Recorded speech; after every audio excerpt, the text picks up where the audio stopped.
Oh, sorry, y'all. Sorry, y'all. That was my bad. I should have caught that. My bad. Okay. Hi, I'm very excited. You could probably just tell just by the way I was acting. A live stream I've never done before, which is to play remixes of my own song. So that's going to be so cool. And there are 12 remixes I'm going to play today. The original plan was to pick one winner and two runner-ups, and the winner would get some rewards. And instead, I did pick like a winner, but then I picked like 11 other winners that don't get the rewards but get all the accolades. I essentially just wished I could have picked 12 winners. I had no idea how hard it was going to be to pick like one supreme ruler over all of them. So I ended up using some metrics, to decide. But anyway, I guess the point is that I love all these remixes so much, and to me they're also different and amazing. And I had 72 submissions, and I listened to every single one of them like 3 times. So if you didn't make this cut of this like top 12, I just want you to know that I so enjoyed everyone's remix, and I got to know all of them, and I made comments, and I'm slowly taking screenshots of those comments and sending them to everybody. So sit tight. You'll get your recognition from me and your thanks. So and if you were a patron at the time of making the post, like yesterday, I think, or 2 days ago, then your remix will be included in a Patreon live stream where we're going to listen to all the patron live streams. It's going to be 3 hours long. So anyway, okay. Yeah. All right. So we'll start with the winner, who's the artist's name is Absement, I believe. Unfortunately, he's not going to be able to be here. I kind of sprung this on everybody, sort of only a few days notice. I was just too excited. So he's not here. I'm sorry. But I'm sure he'll, watch it later. And if you have any questions or feedback, I'm sure he'll love to read that and answer your questions. Okay, anything else I should say before I just start playing them? Absement is absent. Yes. Yeah. I think the things that really excited me about listening to these remixes in general, and I mean all of them, is just, it's kind of obvious, but just like listening to the different directions everyone kind of went with it. There was lots of genre variety. There was also like reharmonization, like people changed the chords or changed the bass line, and I got to hear my melodies in different contexts. That was so exciting to me. I kept going back to my keyboard and like playing the different ones and going like, oh, that works so well because it makes this thing happen and stuff. There were so many surprises, like ways that you reused the stems and, either chopped them up or mangled them. And since I know it so well, I could like hear like, oh, that's that layer. And they like, so but it gave me a deeper appreciation for my own song. I just didn't really know how I was going to react. I mean, I was like, I'm pretty sure this is going to be so cool, but it was cool in so many more ways than I thought. And it was very inspiring. And the funny thing that happened is that after listening to all of them at least 3 times, is that I would be just like walking around and like part of one of y'all's remix would start playing and then it would go into another person's remix. So it was like this mega remix of like all the parts that stuck with me. And it's been happening for weeks. So that's kind of fun. Like my own production is like starting to like fall away and I hear your production instead. It's great. So, okay, I guess that's all. I guess I'm just giddy. I'm just kind of blah, blah, blah. But yeah. Okay. So let's get started. I'm going to play the winner chicken dinner submission, which is called Calling Me Back In Absement Remix first. And I'm definitely going to talk about each one of these. I can't help myself. I have to tell you all the things about it that I love.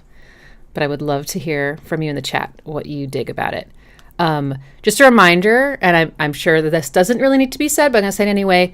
This is not really the place or the time to like offer critique critique, like negative critique on these. This is a celebration of how awesome these are. So, please hold your constructive feedback for if the artist asks for it. Time and place, right? Time and place. Okay, let's do it.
love this part.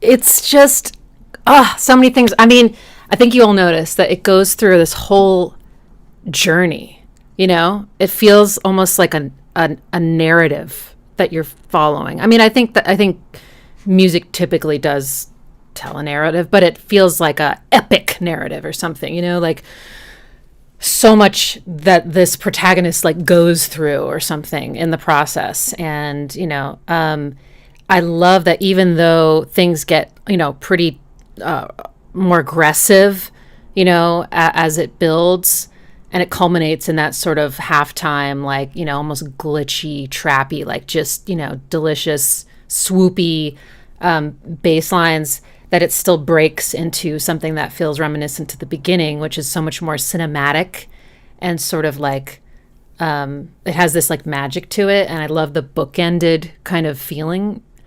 That's just so nice. It's so respectful, I think, of like the journey that it took us on, you know, like it's aware of how affecting it's going to be, kind of laying you down at the end. I don't know exactly which things were manipulations of my vocals. I would love to find out specifically, and hopefully I'll get to Zoom with Alexandru and find out. But he said that he used my vocal stem like 10 different ways. And I can definitely hear some of that, like, you know, in the first chorus where it's just sort of a breakdown and it's just those beautiful sort of like synth guitar arpeggios, you know, and the throbbing bass, which by the way is my original bass line, but he took the rhythm of the changes to the next note and he compressed it all into happening twice as fast. So even though the throb is still on the same, it's like dun dun dun dun, you know, dun dun dun. It's just like it happens. It goes through its cycle quicker. Love that. Is that I can hear that he pitched up my vocal an octave and pitched it down an octave. So there's this, you know, kind of your God-esque sort of feeling of ancient bigness to it. But it's such a cool quality. And then he definitely took the vocal and chopped it up. I don't know what, you know, word it is, but it's kind of a sound. And he did these really cool little pairings of and even there's a lower one, and they sort of cascade in this cool polyrhythmic way throughout the song at different points during transitions. I mean, the whole thing has all these points of transition to kind of bring you into the new world or the new part of the story. And then I think maybe that sound that's in the beginning and the end could possibly be a manipulation of a vocal stem that like I don't know what it is, something like that. I thought maybe it could have been, you know, I'm definitely a sucker for like sick bass, so this is just like riddled with sick bass, those big, you know, rubber band kind of bass lines, and at the end with that major third sound, so cool. I love his 4 on the floor groove. It starts out with more almost like a rockish kind of beat, and then it moves into the 4 on the floor groove, which is so much more like deeply like satisfying, and it's such a nice transition into that. And then that's sort of the predominant rhythm for a while, or groove, and at the end it slips into this sort of like halting halftime groove, which is just so great. The side chaining, I think, is a huge part of this too, which I really enjoyed. It's, you know, kind of on the off beats. Is my video quality okay? It looks really jumpy on my end. But what is coming through when the kick isn't hitting is this like rattly, like layered, and it's just like, it's just this persistent. I love it. I love it, and I love the way he slowly brings it in, and then it sort of takes over the song. Yeah, and these like gorgeous interludes that are just so like beautiful, and he also the intro is in a different key, so the little vocal snippets he took, calling me back, which are like little ear candies that usually happen later in the song, he took those and they became recontextualized as different kind of melodies, and it sounded kind of Dorian and like magic. It was just, I don't know. So it was like both a very emotional and like physical experience listening to it. It was also like just the right amount of like nerdy for me to be like, oh my God, he did, and what else? But yeah, I mean, every time I listened to it, I just found myself like grinning ear to ear or making stank face, just like, or going, like, ooh, it just kept surprising me even after listening to it many, many times. It's just like, this is so cool. And after I listen to it, I just want to punch the air. I'm just like, yeah, So I think he scored. My mic is too loud. Oh, sorry. Is this better? It doesn't sound distorted to me. That's weird. Maybe just make sure that it's... Oh, I see why. I'm sorry. I turned it up too much on the OBS. Sorry. That's how it's supposed to be. Oh, sorry, guys. I had it turned up 28 decibels. Sorry. Okay. I forgot what I was saying. Anyway. Okay. Yeah. I was saying I think he really scored points for, like, there was definitely creativity, just with the vocal stems, and, yeah, I liked the style changes. I was like, for some people this might be,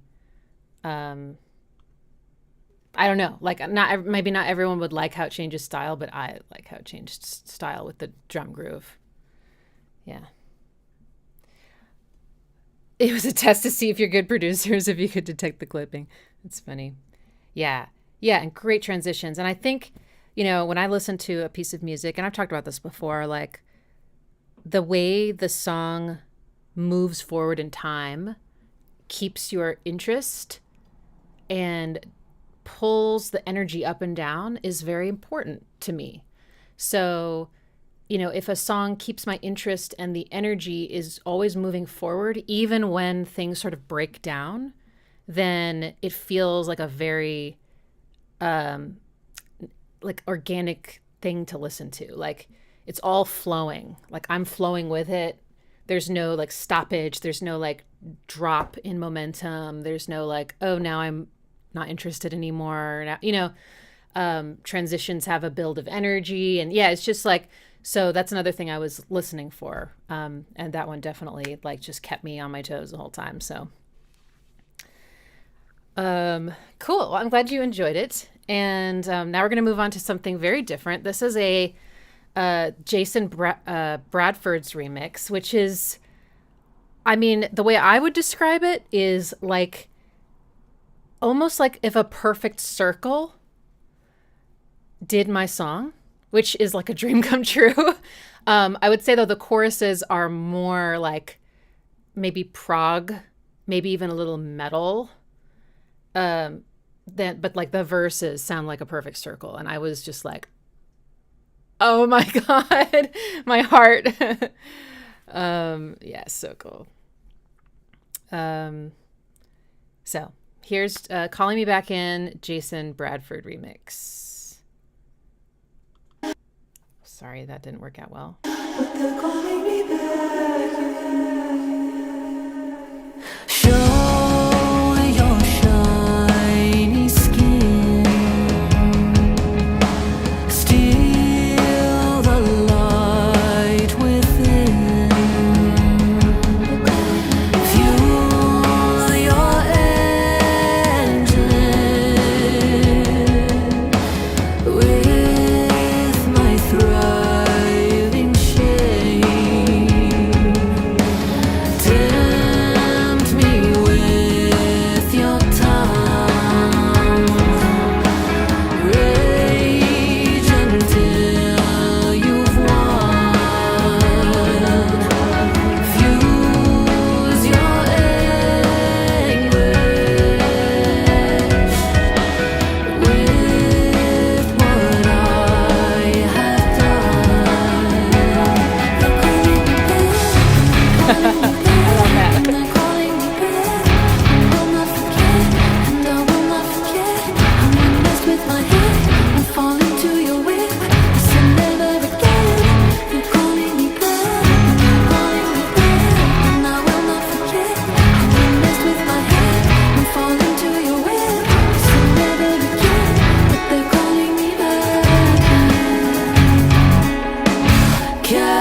Noguchi.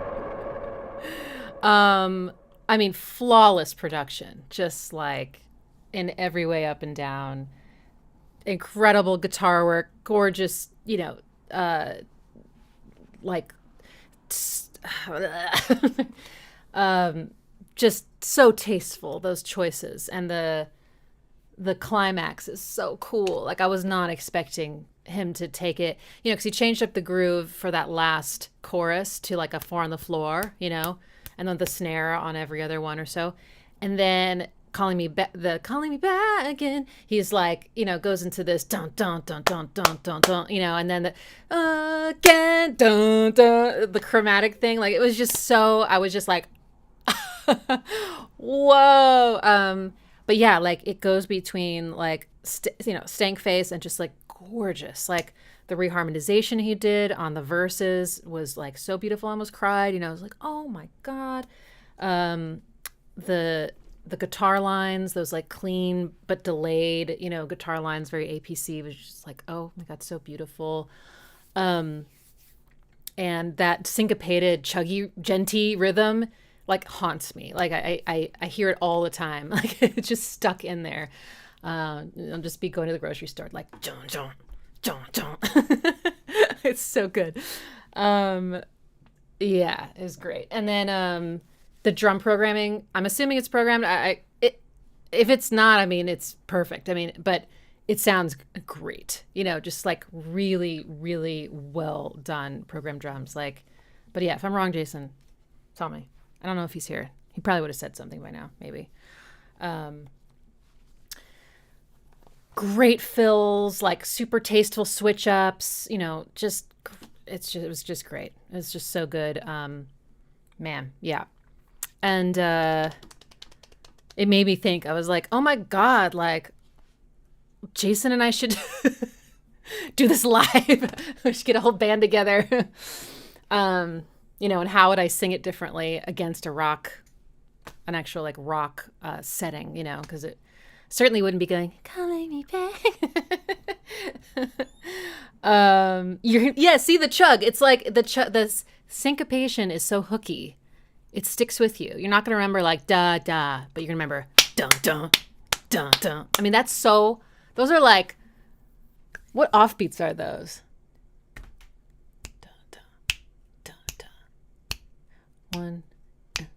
1 and 2 and 1 and 2 and 3 and 30-second note offbeats. That's incredibly syncopated. And to pull that off with such precision so that it doesn't sound like it's just off, but actually sounds like a cohesive rhythm, takes some talent. Faux show. But yeah, Jason, incredible. I wasn't sure if there were going to be like any rock remixes. There were quite a few. I mean, I would say most of it was electronic, but I was just delighted. I was like, oh my god, this is so cool. Gabin Schnells. How did you allow them to make the remix? You just gave the several tracks just like that. I'm sorry if it's out of the blue, but did you ever make a live performance? So basically I uploaded the stems that the mixing engineer gave me, which is like the lead vocal, the backing vocals, the like ear candy ethereal vocals, the synths, the drums, the bass, the polyrhythm. I think that's how it was separated. And then, I gave them the key, the original tempo, and said, go. No, I haven't performed any of this live. Is my chair squeaking? Oh, it is. Milo's like, is there a mouse down there? She's like, okay. Good. Wows. All right. Is there anything else I wanted to say about it? Okay. Next is also a completely different take on this, which is Matthew Murdick's remix. I also just couldn't believe it. He made this Matthew, maybe you can correct me or refine what I'm saying, but it almost reminded me of the kind of a cappella arrangement of something that, it's fairly contemporary. Like it's, I don't know, like it doesn't sound like a choral exactly like choral. It's more the a cappella style, right? It's different, with the oohs and the backs, and so yeah, it's a little bit of like a modern flair to it. But it's all a cappella, and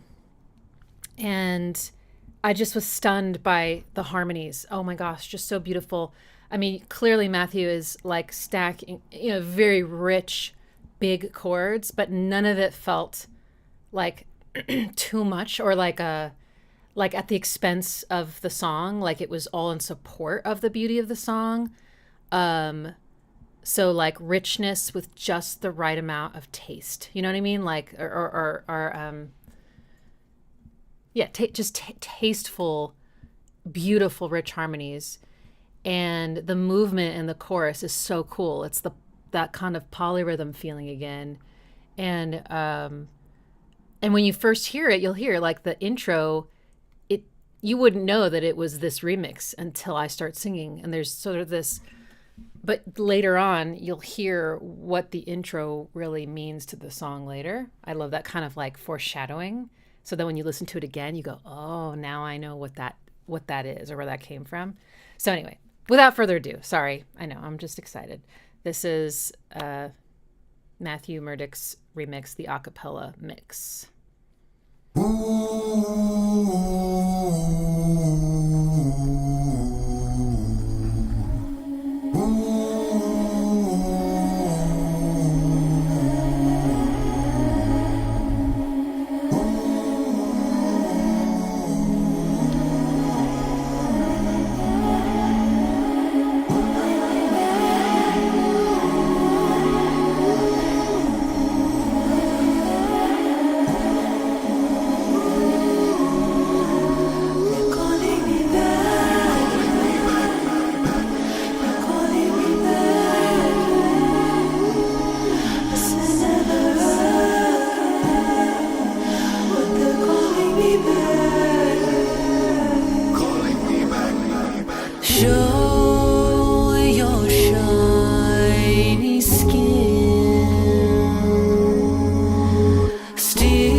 Um, yeah.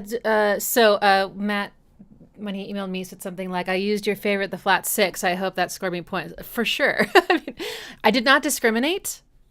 I did not discriminate against remixes that don't have flat sixes. There are, I am sure there are some in here. Maybe. Actually, I haven't. No, there was definitely a couple remixes that were in like my top 20 that didn't have a flat six. And I noted that. And I was like, you know what? You don't actually need it, but still my favorite. But yes, I mean, when you hit the flat six chord on this one with your that huge chord, whatever it was, a seventh or a ninth or who knows, could be so many extensions. It just like rattles my soul. It's so, so beautiful. And he completely reharmonized it too, right? It's not my chord progression. It's just a lot of the similar chords, but in completely different orders and speeds. And I mean, you can do so much with the same chords, but just change the order or change the rate at which they move. And it'll keep things in the same universe, but it'll give it a whole new perspective. And you don't even have to like reinvent the wheel. It's just great. Anyway, I also want to shout out, like, I imagine that, to make an a cappella mix, I think sound that wide and that balanced and deep and shiny and precise, like, took a lot of work. Not just not only just arranging it and then recording that, but editing all of that, all the breaths and lining everything up. It's you could tell like you did such a good job with it. So I admire and acknowledge the work that went into that. It's so beautiful. Yes. Okay. Now we're gonna switch it up again, and we're gonna go more into like a house remix. This one is definitely like an amazing remix to listen to with big speakers. Like the bass is like, there's this one song that it made me feel like, oh, when the bass kicks in on this other song I'm about to mention, it made me feel very similar to how when the bass kicks in on this one, and it's like the best feeling. It's a bonobo song called Bombro. Shit, I forget the second word. Shit. But yeah, it's just got, I'm not, amazing with naming genres, but I would say this is like a slow, maybe like a deep house. Maybe not like the classic deep house, but in that vein. And definitely something I would have like put in several of my DJ mixes when I was DJing back in the day. And like, he has this thing he does where, and listen for it, he takes lines and he moves them down, and then he'll reverse the direction and move them back up. So these like mirror images, and the lines don't stay the same from section to section. They'll change. At least sometimes they change, but the mirror image theme continues. And then at the very end, kind of the tag at the end, which is so good, there's something that happens that also goes down and up. So there's clearly something he was doing there with the mirrored image, ascending, descending kind of thing. And it's beautiful. It's beautiful.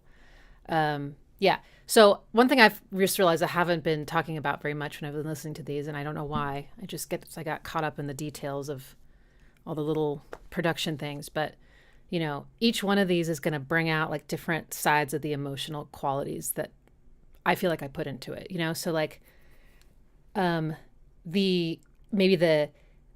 the anger and aggression sort of what's going on is like more captured in like Jason Bradford's, mix. There's definitely more vulnerability in the verse though, right? And then it gets more angry. Similarly to Absement's remix, there's moments where the vulnerability is really brought out, and then other moments where it's more like pissed off or just like strong or something. And then I feel like Matt's brought out all the vulnerability, right? It just felt so like heart-centered.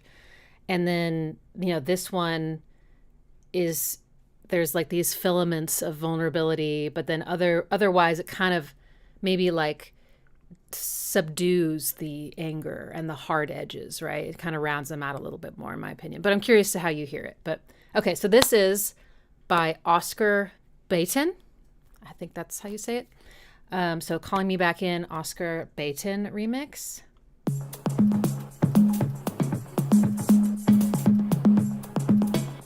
Malarkey swapped headphones. Yes.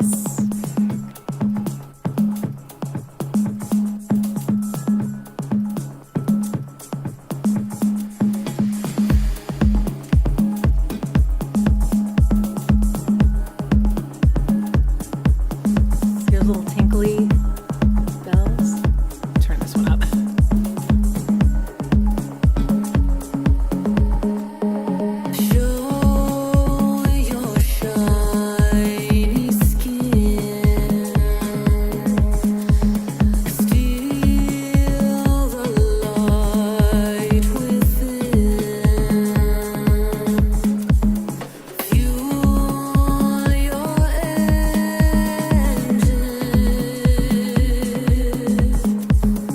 Progressive house? Okay.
Burning Man.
Climax.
got a song recommendation for you.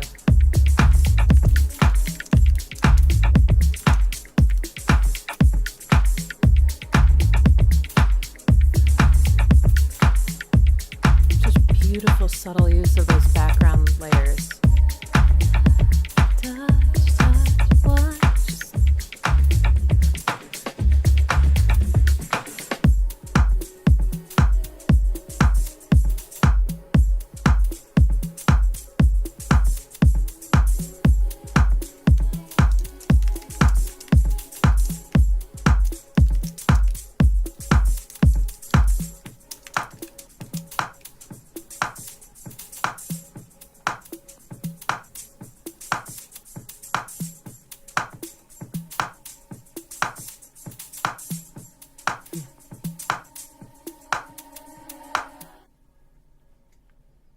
I mean, just so great. It like, it's so great. Yeah, it really, I mean, especially with headphones, it just feels so like transcendent, and it like, it's very evocative, and it like brings up all these like memories, even though this particular song isn't attached to actual memories. It just still makes me feel like I'm time traveling or traveling to a different place. It reminds me of like times that I've been dancing and felt so like free. It sounds cheesy, but you know, just felt so like in the moment and like so content and like alive and good, you know, just, and like, even though the message, you know, isn't like everything's fine, it's just the vibe that it created feels cathartic, I guess, you know, in a way. And it's so well done. It's cool hearing the beat get stripped away like that slowly, because you start to realize like how much goes into a fairly minimal sounding house beat. There's so many layers, you know, there's so many little things going on that all culminate in this inescapable groove, you know. It's just so groovy. Yeah, that downward thing that he does and goes back up is so pretty. I could die. Like, just, oh my gosh. I mean, I just love what y'all did. This is the coolest thing ever. Okay.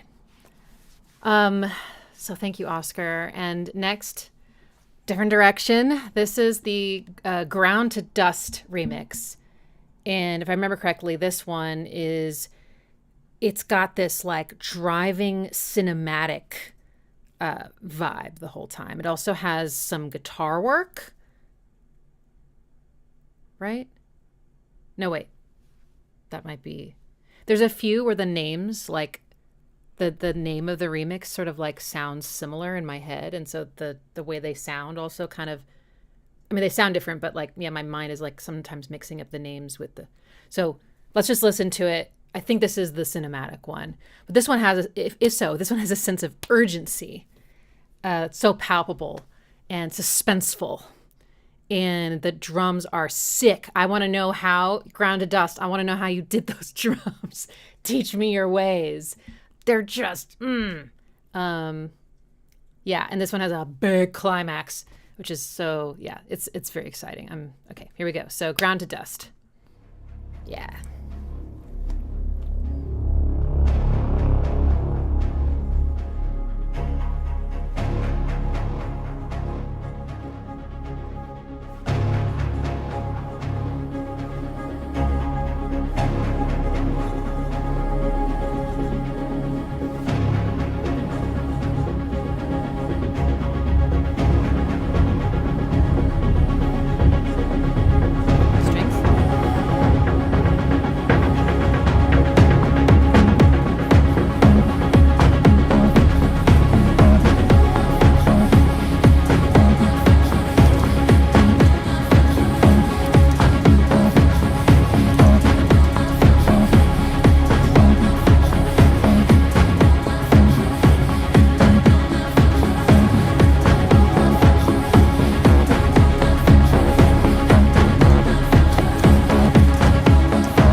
the one repetition at the end of that is so perfect. Yeah, so much going for this remix, man. I mean, I want to marry those drums. Those are just so cool. Like, I mean, you got that 4 on the floor, but then you've got those cinematic, like, it almost sounds both like something being like it has this very like things like rubbing against each other feeling, which is so kinetic, but it also sounds like a bunch of like taiko drums kind of, like being hit at the same time. There's like this offset so that this sounds like a bunch of things. I don't know what it is, but I love it. And but yeah, this one does have some harmonic movement, but it's kind of held off for a while. And so there's this sort of like, you're just in this deep, dark pit with the song for a while. And then you feel the, it's just here. It's just everything in the strings are, it's all here. And then finally goes, brum, on the flat 6. It's so exciting. The build is just fantastic. I mean, that breakdown in the middle is perfect, right, to build back up the bridge, and he elongated the bridge, so he really got the suspense of just the oohs by themselves, and then then Calling Me Back In started to come in, but even that was extended, and then it all comes in again with even more like strings and more stuff, just like big, and then he's got this like very electro hi-hat on the offbeat. It's just so detailed and like incredible how it stands out in such a huge mix because of just the way it's just such a different texture than everything else, a different frequency maybe. And then he builds it up into that piano part, which I was like, oh my God, it's got that Nine Inch Nails haunting sound, just like a little bit different, a little bit unsettling, but like hauntingly beautiful. And delicate and sparse, over this like huge mass that's moving towards you. And yeah, I can totally hear what you're saying about like an army. It does feel very like, oh, Anton has to leave. Oh no, we haven't played yours yet. Sorry. Oh no, you're saying goodbye to someone else. Okay. All right. If anybody whose remix I'm going to play today does have to go early, please let me know and I'll just change the order. I mean, I made like an order that I thought would like sound good, but like, I'd rather you be here in person for it. Oh yeah. So that was like the cinematic remix of my dreams. It just was phenomenal. So thank you, Ground to Dust. You nailed it. All right. Now for something very different. That's like every single one. I'm like, now for something different. This is Bantu. Is that how you say it, or you say Bantu? Bantu or Bantu? It's a remix, Calling Me Back. And this one's mastered a little lower than the others, so I suggest you turn everything up so you can get the full power. You guys are not going to believe that I picked this one. I don't know if Bantu knows this, but I have a tendency to have trouble with a certain 80s sound. I'm not exactly sure what it is, but it's not always my favorite aesthetic. And it's this aesthetic, but it won me over despite that. It was like me eating a sandwich with cilantro and going, oh my God, I love the sandwich. What? Like the rest of I don't know how it happened. So I just want you to all to acknowledge how monumental this is. Bantu, I want you to know this is the utmost compliment. You did such a good job with this. I mean, when we get to it, but the accent that you do in the chorus still gives me chills. The last thing you do, you kind of break it down. It still surprises me every time. It makes me want to punch the air. And I can't believe how good I sound on like an 80s sounding song. It's just like totally works. So, and I'll know y'all are going to love it. And I, against all odds, love it too. It is just, it's perfect. What can I say? So here we go. Calling me back to the 80s, kind of. I feel like the end is a little more modern. You guys tell me what you think. All right, remember, turn it up a little bit.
Yep. It's just flawless. Oh, sorry.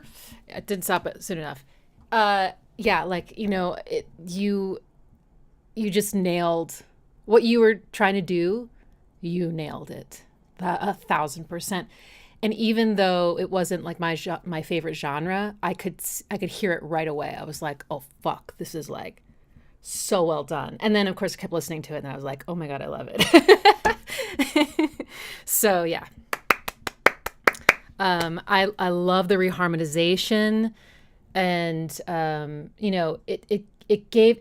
I was thinking about the way it affects me emotionally. I mean, obviously, it's like fun to listen to, but also in terms of the like message, like the '80s definitely had a lot of like intense feelings. I feel like there was a lot of over the top feelings in general through the music. It was just over the top. So when things were painful, they were so, I feel like it gave my song and the vocal that sort of like angsty 80s, like breakup song kind of vibe, which is great. It's just like, and yeah, it was just amazing. I love I was going to say, I love the reharmonization. He reharmonized the entire song. He put the, let's see, it goes to a flat 7 next, and then it goes to 4, I think. There is a flat 6 for sure in there. But then when he did with the ending, sorry, actually Bantu, I don't know your gender, I shouldn't say that. But what Bantu did with the ending was change the 4 chord from minor to major. So you got this back in. It was like this super bright, unexpected twist. And then mode mixed to the flat 6 chord after that. And then, but it always put the home chord, that part kind of in the middle, which I just really liked. It was great. Yeah, flawless execution, all the elements, the guitar, the drums, the bass. What is that bass called that goes dum dum dum dum dum? Like the Bronsky? Is that what it's called? No, that's a different. That's like do do do do do do. It's like a certain synth, maybe like a hardware synth that did that like dum dum dum, like that textured kind of bass. I don't know. They, them. Okay. Sorry about that. They, them. So fantastic. Just, yeah, amazing. So I'm turning my fan on because now I'm getting so worked up. Okay. Just cool down. Yeah. Some detune stuff too, right? To give it that like VHS vibe. Detune kind of synth that like wobbling a little bit. Just a little wobble, a little movement. Amazing. You use Diva? Awesome. Okay. All right. Okay, well, I'm going to turn off for the next one. I don't want you to be listening to the fan, but... Okay, moving on to Wholtz remix. And Wholtz remix is very special to me. It's incredibly beautiful. Like, he reharmonized it. His name is Johan. He reharmonized it. The whole thing. And it sounds like magic. It's enchanting. It's I'm not exactly sure what genre to call it. It does have a beat. It's got an electronic programmed beat, and it's got a really cool textured, I love textured bass. Cannot get over it. But it's like, it also sounds kind of, there's something almost folky sounding about it. I can't quite put my finger on it. And the reharmonization in the chorus moves me. Like, I might cry. It's so gorgeous. And I think this one completely brings forward the most vulnerable parts of what I put into it. And so maybe that's part of why it's so special sounding and tender, is because it doesn't sound like it's hiding behind any kind of anger, or I don't know. To me, it's just, there's something else. There's some different quality about it. But yeah, I just love it. I hope you love it too. This is Wholtz Remix. need to start at the very beginning. Sorry, it kind of like started a little bit. Come on. It's not.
Oh, God. I love reading what you're saying about this because I really agree with everyone's take. Like, Arshmiki says, as though the instruments cradle the vocals. Yes, there is something like caring very caring about it.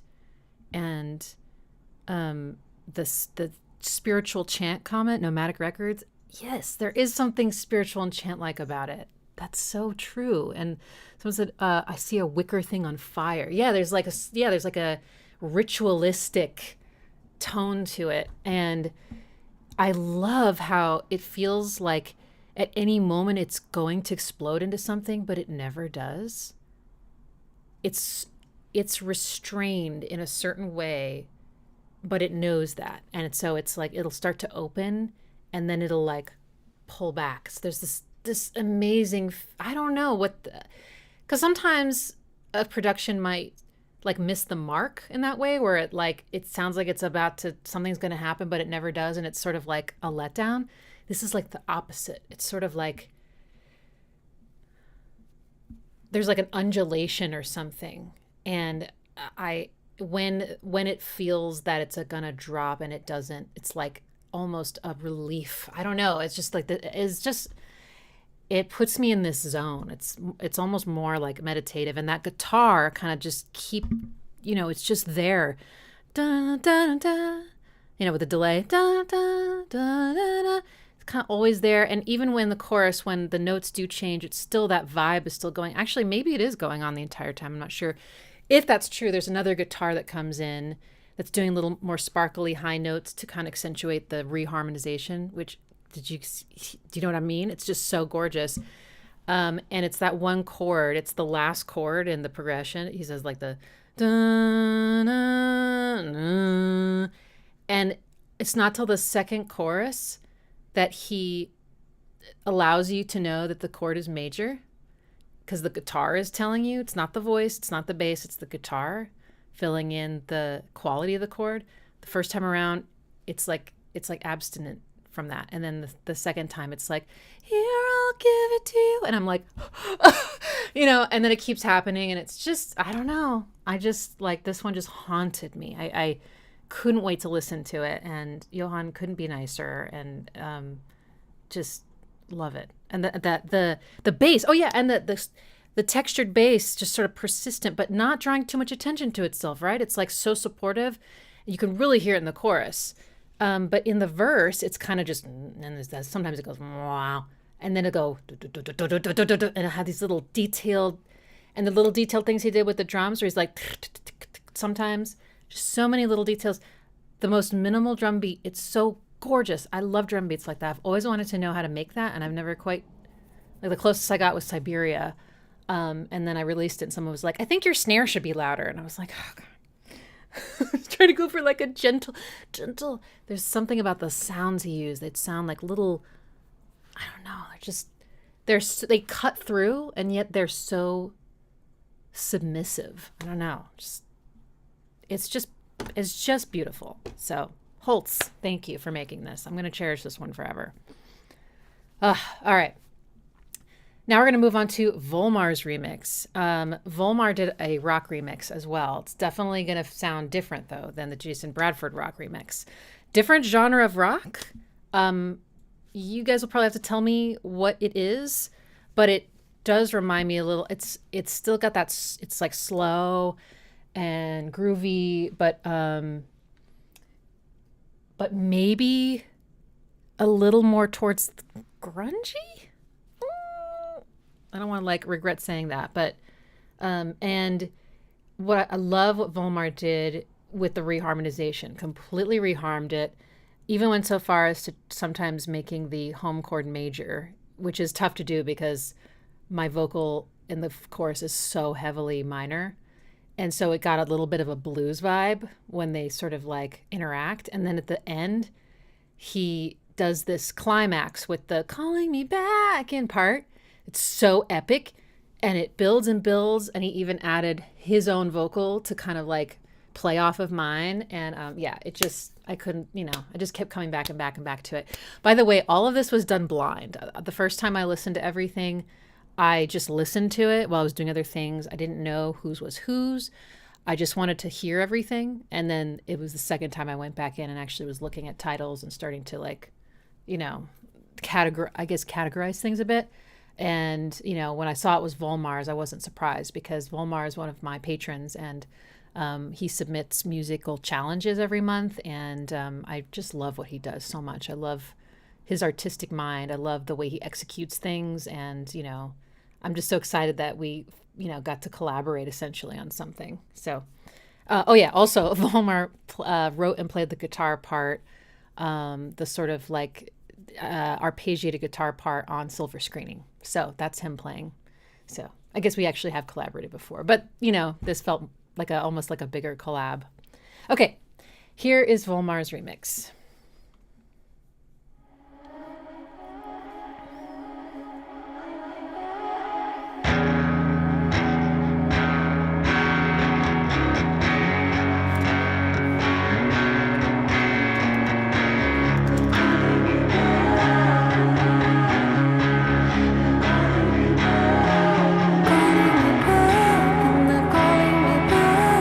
I will not forget how it messed with my head.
Isn't that so good? Oh my god, it's got that almost.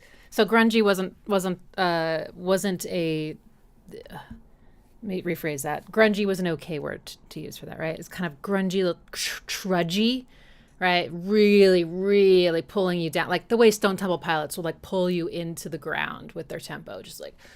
And then, but that middle section with sort of the guitar soloing, it's kind of psychedelic and like almost ethereal and like, but there's this both like a little bit more, I would say, like it's like just as intense as the original, but it's got a little bit more attitude, like little more playful, almost like just a little bit more like some of those lines could be delivered with like a little smirk, instead of like it's like, like I don't know, it's just a little more swagger or something.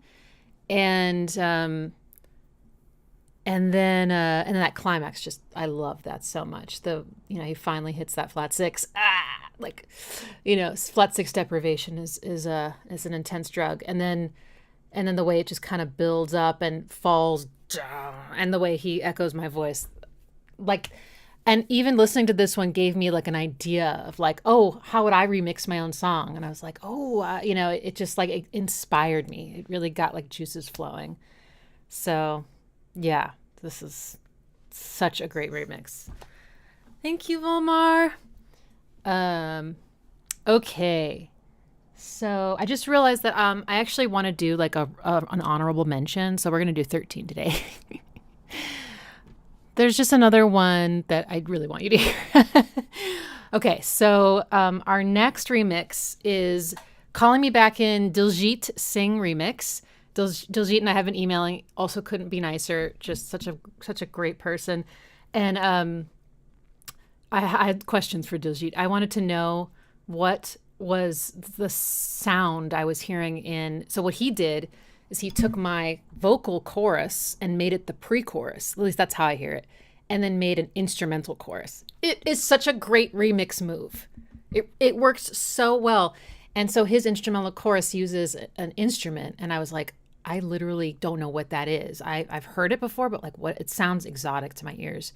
And I guess I still don't know what the instrument is, but it's some kind of ancient flute sample that he chopped up. And anyway, it's so cool. So this one is trap. Okay.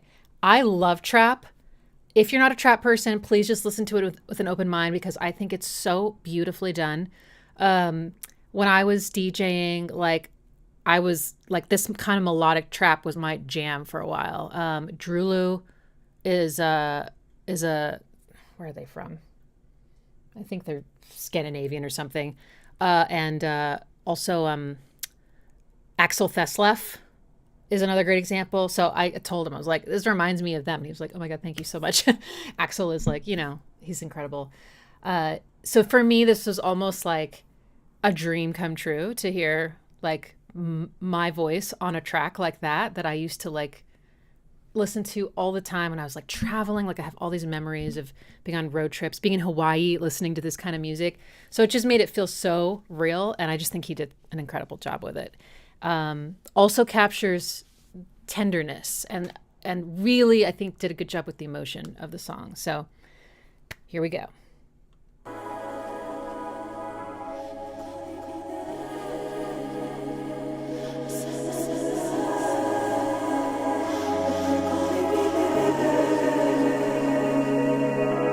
Show your shiny skin. Beautiful reharm. Steal the light within. Fuel your engine with my thriving shade. Tempt me with your tongue. Rage until you've won. Fuse your anguish.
hell.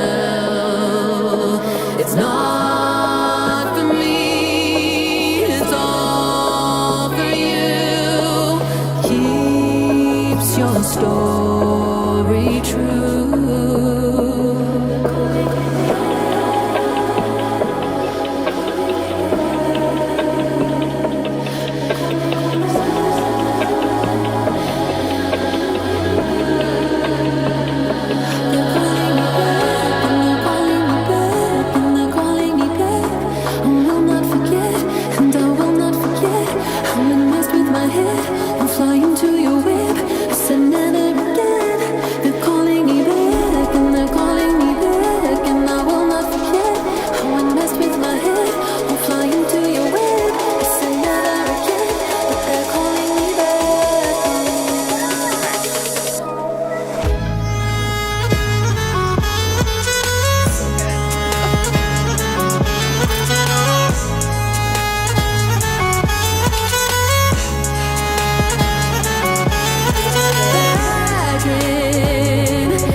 Mwah! It's so beautiful. I love it. And yeah, I mean, I could totally hear that being DJ'd in kind of like a chill trap set at Burning Man. I guess it all comes down to Burning. But yeah, isn't that flute so pretty? Oh my God. And I love it. I mean, it's cool. Like, you know, some people stayed very faithful to the song structure and some people got a little more creative with it. It's very cool to hear you sort of move things around, honestly. Like, I really enjoyed hearing that chorus become a pre-chorus, especially when it builds to something so magical sounding, you know, just like the perfect flow of energy. And yeah, just flawless trap beat. But like, it's, you know, some trap I've heard, like, I could see how it can get like almost too trappy, you know, where it's like the hi-hats are just like, you know, it's almost like obnoxiously trappy. I mean, any genre can become obnoxiously itself. This one was like, I think for anyone who's like, I haven't heard trap before, like, be like, listen to this, you know, like this is just so tastefully done. And it's got so much emotion. It's not just like, it's not all attitude. It's so deep, and the groove just makes it like deeper. I don't know. It's just great. Yep. Perfect flow. You are the perfect flow. Yeah. Yeah. It's beautiful. That flute is going to haunt me forever, and I'm not mad about it. Great way also to bring in that kind of climax vocal right at the end. And I don't know if you could hear it, but he took the flute and put it under that, like with a low pass filter. So it's just like the ghost of it underneath, while Ixie, who's feeling pain, is on the top there. It's great. So thank you so much, Diljeet. Thank you so much for talking with me and telling me the details of how you made it. And I'm so pleased that you submitted something. Okay. Next is Tkivo. Tkivo's remix, Calling Me Back In Again, is what it's called. Tkivo's remix. Oh, man. So I think what he did, actually, I don't know your gender either. Or maybe I saw your picture. I think I did. I saw your picture. Okay. Well, anyway, Tkivo took, I think, possibly some samples of my drums. I could be wrong. You tell me if you're here. And then just made like the drum beat of my dreams out of it. Like, you know, if I could have made drums like that, they would have been like this. So cool. And like definitely got really creative with like lots of little repeats and details and things. Oh my God, just so good. But also this one has really nice guitars. So it's got like heavy electronic elements and down tempo, but it also has like a very clear trip hop thing going on. Like It almost reminds me of the way Angel builds up when the rock elements come in. It's got that. So the marriage of the rock and electronic and the trip hop is like all together. Some very cool, like almost exotic sounding guitar lines. Like just adds all this intrigue, and then it has a huge fucking climax. It's fantastic. I love this one so much. Okay, so here's Tkivo's Calling Me Back In Again.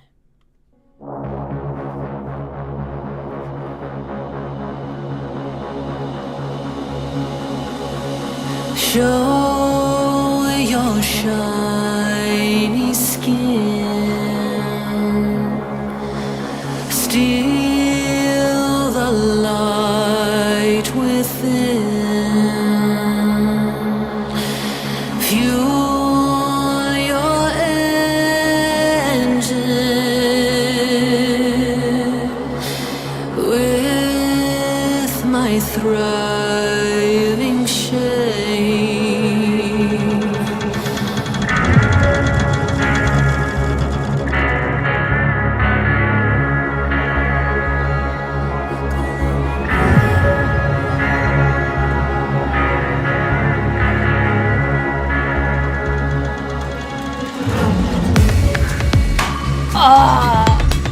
Kill me.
think if any one of these did have to be in the Matrix, it would probably be this one. Like, right? I mean, oh, fuck, it's so good. It's so...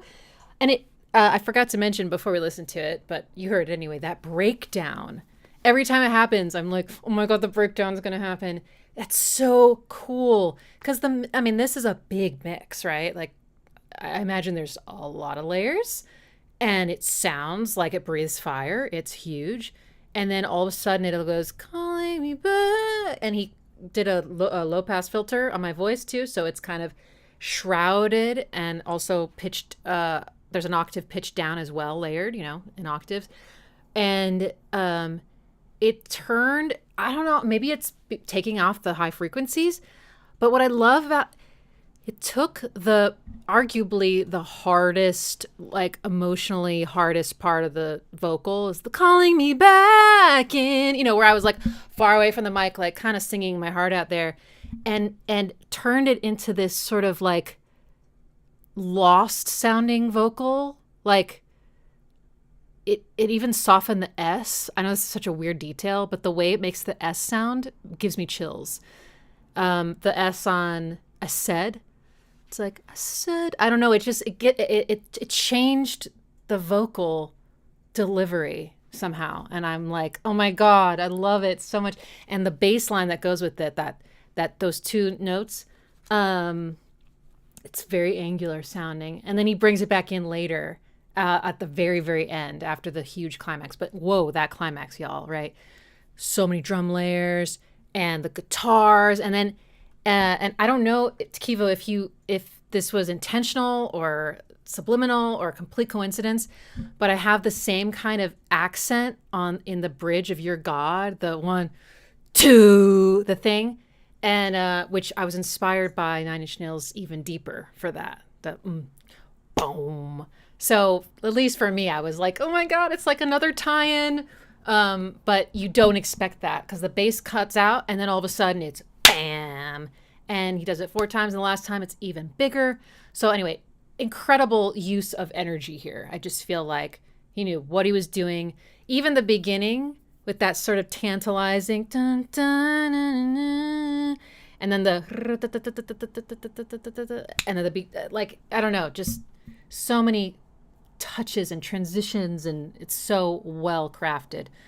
I love it. I love it so much. I think about that breakdown every day. I like hear it in my head. I just love it. It's so good. So thank you, Tkivo. Incredible. You want to listen to it again? I believe Tkivo's is on the playlist.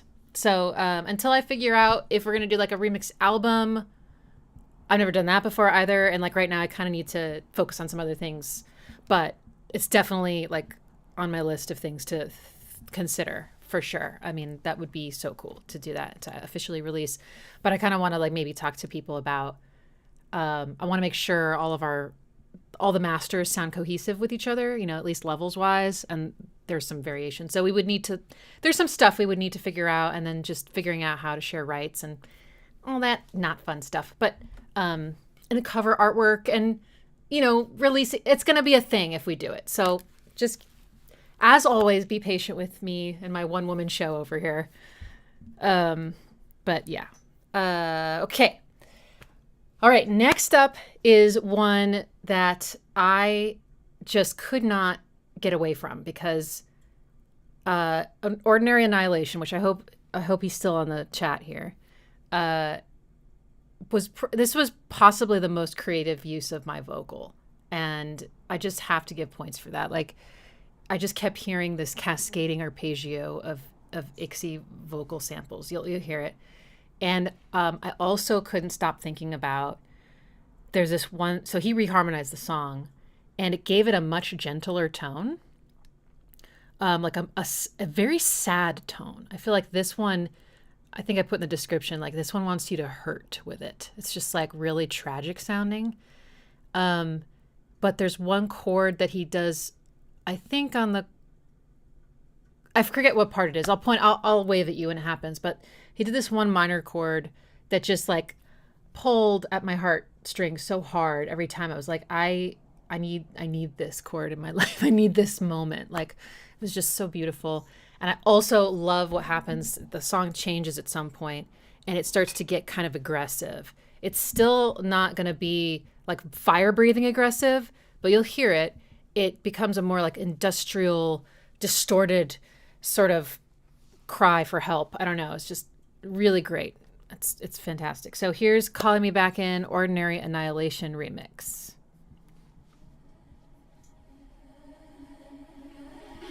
Don't vomit. It's okay. I know your heart will race, but it's normal.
so cool, right? Oh my gosh.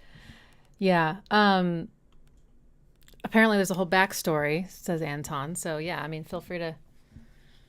Now might be a good time to tell us in the chat if you want. But yeah, it just, there's something so deeply tragic about that one. And I just, I didn't know if I really expected all these like different sides of the song to be brought out emotionally.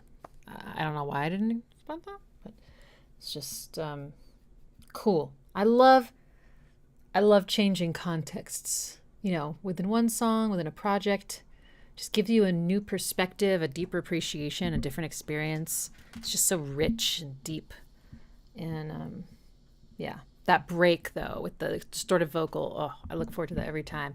It's got a bit of an industrial beat, right? It's very minimal, but there's something almost machine-like about this one, which I really love.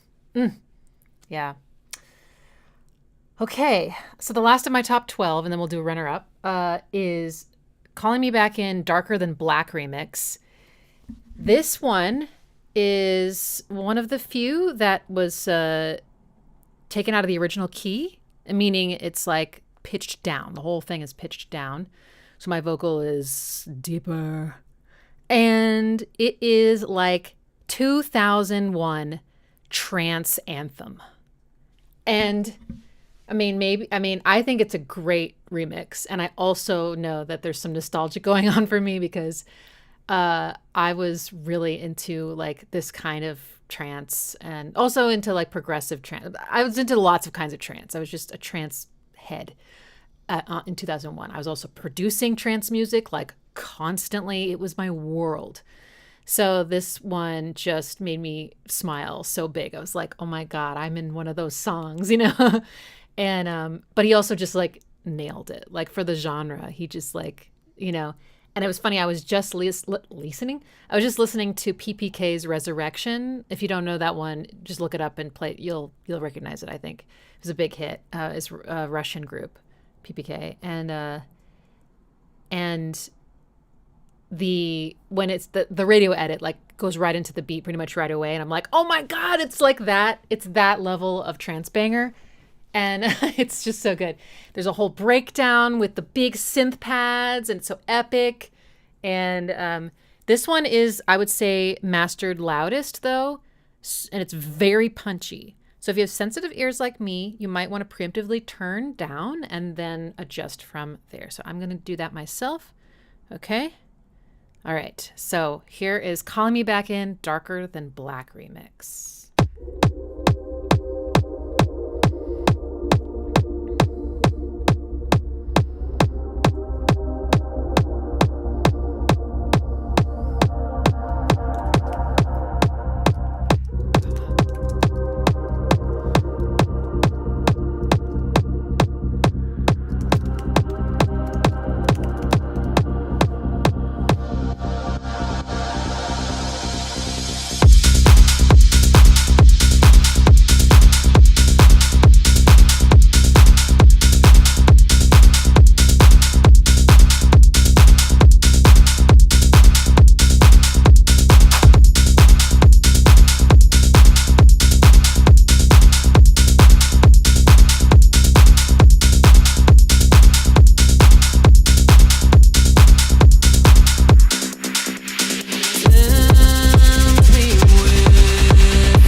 every moment is perfect. It is so nostalgic.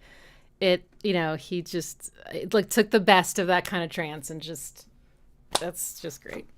The big build up at the end with the snares. Oh my God. All my cells are like, okay. So before I forget, speaking of this, I just remembered I was going to also play you something else. Surprises. We'll do a 13th runner up. And then I entered a remix contest once in my life. I was 17 years old and I was a part of a music forum. The closest thing we have to social media at the time, probably.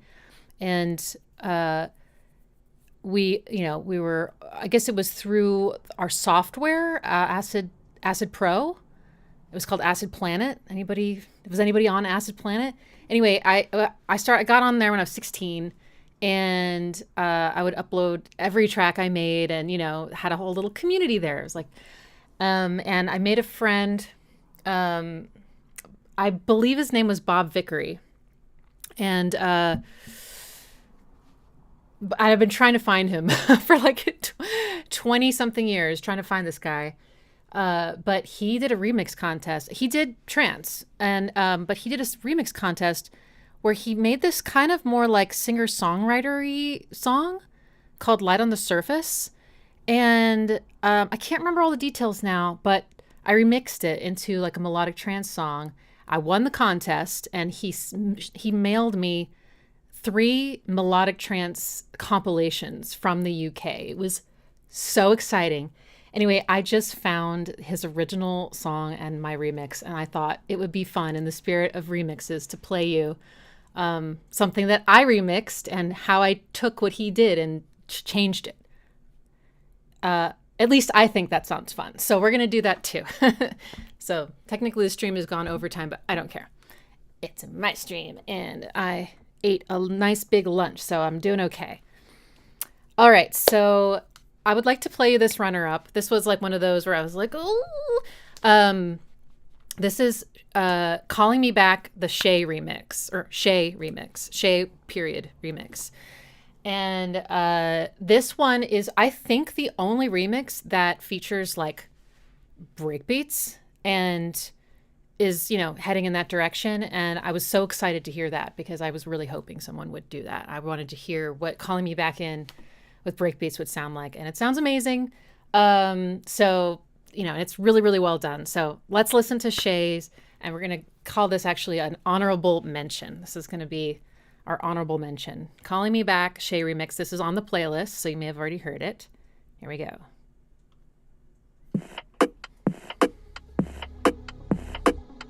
This is kind of a UK garage beat right here, actually.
great. That's cool. It's very well done. And if you like this, I mean, actually, this is a very different sound, but this artist, Shay, sorry, shouldn't talk over it.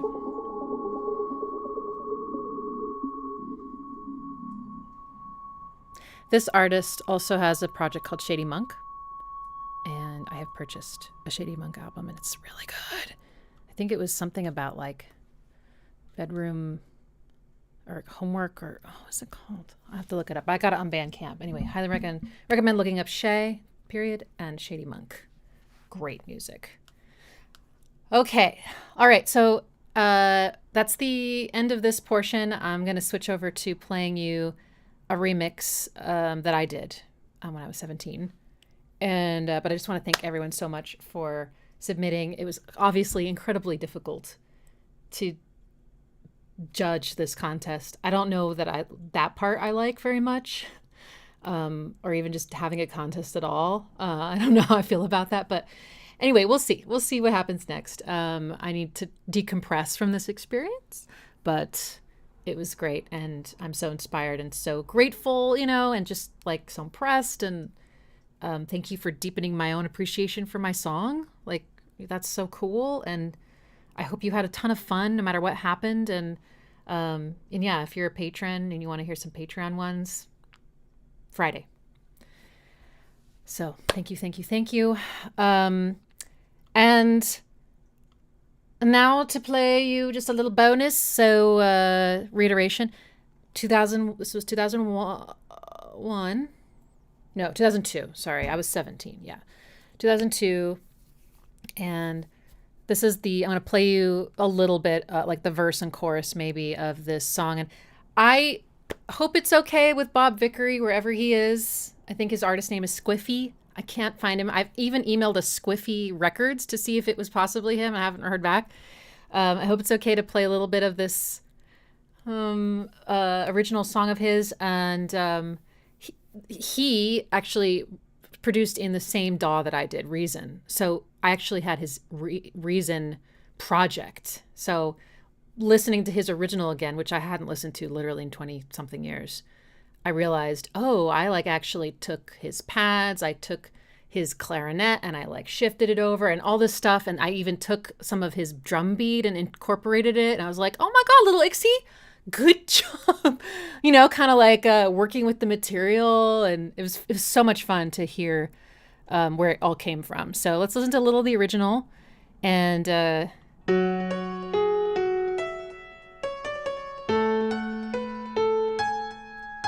it's very kind of minimal. You'll see.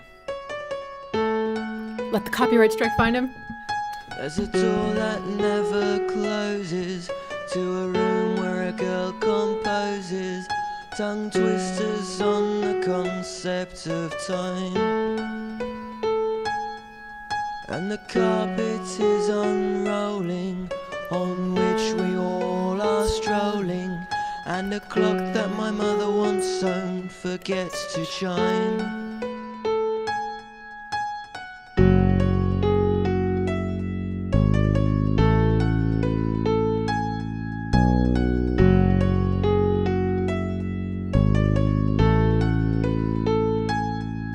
There's a film without an ending, an audience pretending to understand the meaning in the stars.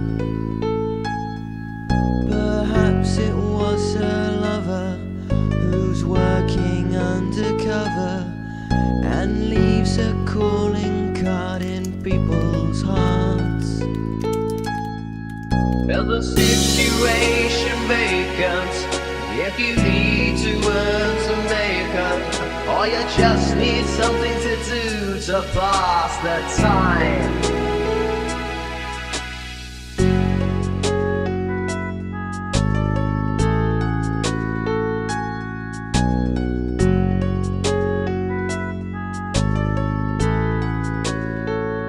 Okay. There's a bar that never closes. So that's what he gave us, and this is the trance remix I did of it.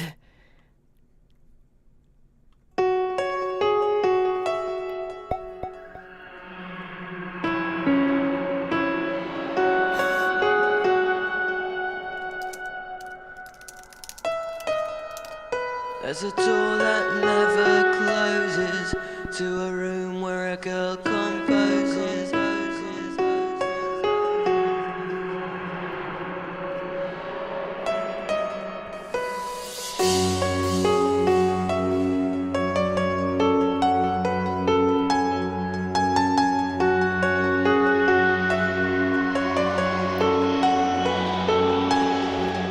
There's a door that never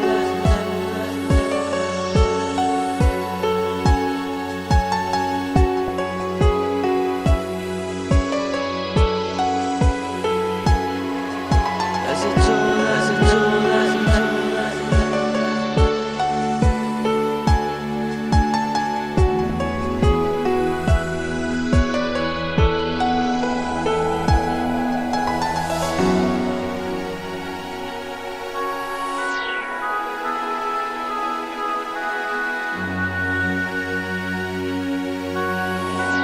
Okay, turn it up.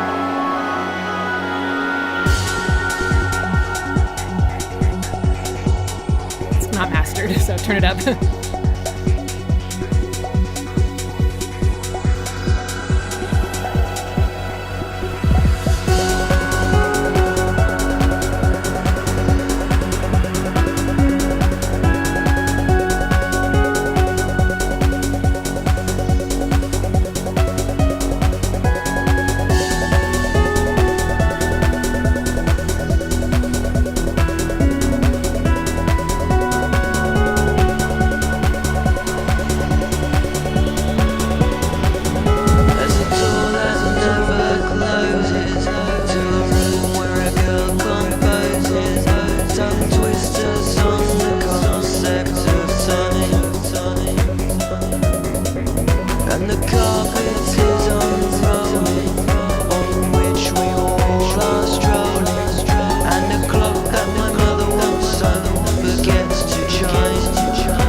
So I remember in my original mix, I didn't know anything about vocal production, so they were so buried. And I made them louder, and I think they're too loud. It's okay. I still have the project. Whoops. I did have to use a stem splitter to get the chorus vocals because those I lost over the last 20-something years. And I was so pleased that the splitter could pull the chorus out of that. The situation vacant. And I was like, it sounds perfect. So that was really exciting because I was so bummed to essentially have lost the song. If I didn't have the chorus vocal sample anymore, it's like I can't do anything with it. So I might rebalance some things. I mean, I didn't know anything about mixing and, but it was cool. So that was the only remix contest I ever participated in. It would be so fun to do it now. It's just like a time thing, And also another thing, it takes a lot of time to make anything. And so I just want to with our busy adult lives, some of us have families, most of us have full-time careers, or day jobs, health, life, it's so full. And that you spent the time making something with my stems, that's what you prioritized for that week or 3 weeks or 2 months or whatever, it just means a lot. And so, but also give yourself some high fives, hugs, whatever form of affection you prefer for prioritizing your music making. Bob Vickery was, I at least that's what I remember. I'm, maybe it's a case of telephone and his name has morphed over the years, but I'm pretty sure it was Bob Vickery, and I can't figure out who it is. Clearly he's from the UK. I know that. I'm not sure from where. Maybe you can tell from his accent. Maybe you can help me narrow it down. The Squiffy record label that I found was from Manchester, and I was like, I know that's in the UK, so maybe, but they haven't emailed me back, so I don't know. Just email me back. Please email me back. Not a Manchester accent. Okay, well, that's probably why they haven't emailed me back. Oh, well. Okay. Well, that's going to be the end of this live stream. I hope you enjoyed it as much as I did. It seems like you enjoyed it. And Surrey, Oxfordshire, Southeast. Oh, boy. Okay. Maybe one day. Maybe one day this live stream will find him. Bob!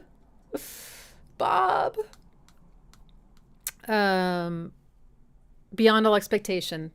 Same. I mean, I didn't really know what to expect, but it was just like, oh my God. So what's next? We'll see. We're gonna listen to some Patreon ones over on Patreon on Friday, and I'm gonna continue to populate the playlist. It's a public playlist that's attached to my YouTube channel. So if you go to the playlists tab, you should see right at the top, I think it's called Calling Me Back In by Ixie. Is that what I said?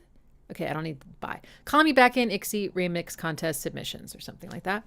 And we have 35 so far. I think I got a couple emails during the live stream for ones to add, but there's 72. So, hopefully eventually it'll be all populated. So keep checking back, I guess. And thanks again, and congratulations to the top 12 and to Absement, the overall winner. And maybe we'll do another one at some point. Maybe we'll do a remix album. Possibilities are out there. So I thank you all. Have a beautiful rest of your week.